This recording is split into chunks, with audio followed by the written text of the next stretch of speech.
So guys, for the first step, you want to make sure that the Epic Games Launcher is closed. So in the bottom right of your taskbar, click on the arrow and then find Epic Games Launcher, right click on it and then click on exit, which will now close it. For the next step, you want to go to search and type in File Explorer. Click on it. Once you're on this, on the left hand side, you want to click on this PC.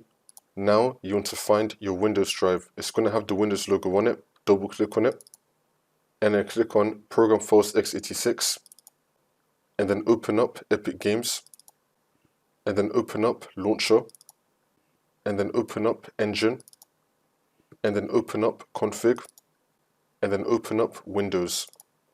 You can follow everything that I did up here. You want to find WindowsEngine.ini, right click on it and then click on Open With and then click on Notepad. And now this will come up.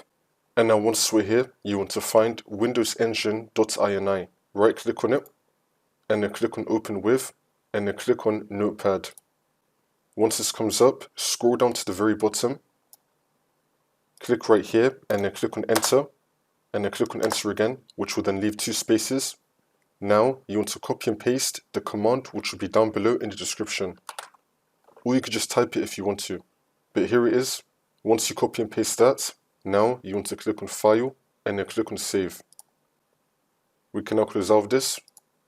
Once you've saved that, you can now open up the Epic Games Launcher and then the problem should be fixed.